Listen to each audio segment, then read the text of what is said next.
$10,000? I just happen to have it on me. Not 10,000. $10. Oh, $10. Okay. The field here was nothing like at home. Uneven ground and sand everywhere. On my first try, I tripped and fell. Their mocking laughter and disdainful looks couldn't defeat me. I wasn't just going to win, I was going to be their friend. Finally, on my second attempt, I hit a perfect shot. I won a round. Not with money, not with high-tech gadgets, just me, Richie Rich. Can I play with you now? I asked, already eager to invite my new friends to my house. They laughed, but it was a laugh of scorn. What they said next left me frozen in place. I don't want your money. I said take it. You don't belong here. They said they weren't interested in my family's estate, handed the money back, and told me to leave the factory. They even mocked me as an outsider. Turns out, in their eyes, I was just some rich kid trying to buy friendship. At that moment, I felt worse than when I'd lost the game. What did I do wrong? Why is it so hard to find real friendship? Barry, Madam, what's bothering Richie? he tried to make friends with some children yesterday. It wasn't a great success. Poor dear.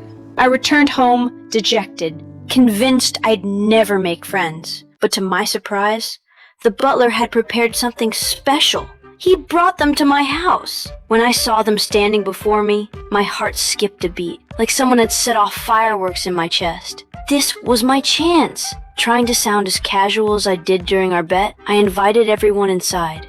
We walked through hallways lined with antiques until we reached my secret hideout, the McDonald's restaurant.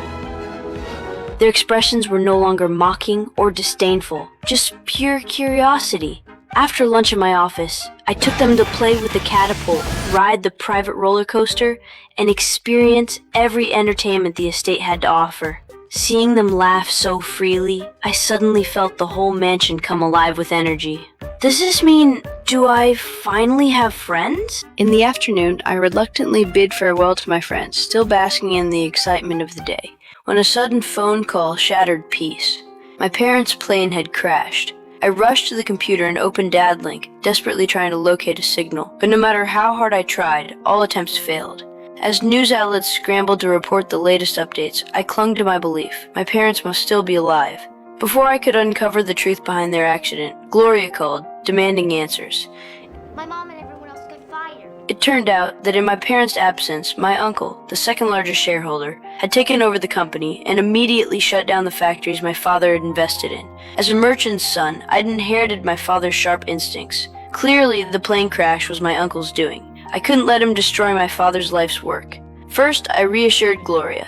I couldn't let my friend grieve. The next day, I walked into the office on time, convened a shareholders meeting, and announced that, as the heir, I was taking over the company. I say we start right here. I reopened the United Tool factory that my uncle had shut down and provided new security measures for the laid-off workers. This reform earned me recognition from other executives, and my popularity had already surpassed that of Uncle Lawrence. I was thrilled to have preserved my father's life's work, but what made me even happier was that my good friends actually came to thank me. Richie?